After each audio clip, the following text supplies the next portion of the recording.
It's really important for a university and especially an academic medical center to empower students with technologies of the future.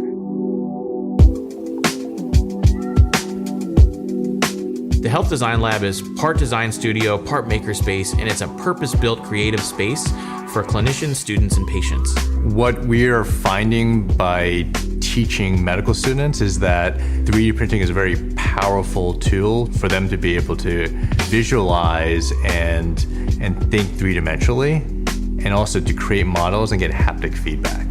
One of the reasons why we have Ultimaker 3D printers is because it's really easy to teach people how to use them. We like to teach all of our medical students in our design program how to 3D print. And we can do that in just a few hours. They can get up and running and printing something. We think there is huge potential, and we're just scratching the surface right now. We have so many more cases that we want to do, and it's just a matter of time. One of the really great things about working at a university and an academic medical center is that you have students who are incredibly intelligent and incredibly motivated, and they really are the change makers of healthcare.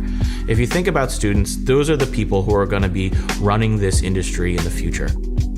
The S5s are just a game changer for us because we are able to print anatomical parts in their entirety. So for example, there was a case that we did on a pelvis. We actually print that whole pelvis in one piece. Before, we would have to print it in two pieces and connect them together and actually glue the pieces together. And that was not time effective for us. We need to be able to get that print done as quickly as possible.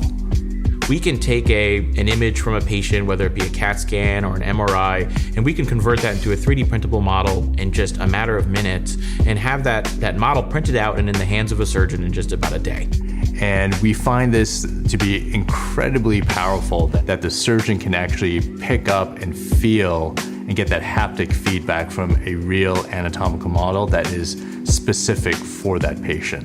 And it's really revolutionized the way that surgeons look at some procedures. The price of an Ultimaker 3D printer is one that any healthcare system could afford it. And it's easy enough to run so that any could actually run it. And if you can afford it and you can run it, you can begin to have an impact on patient care.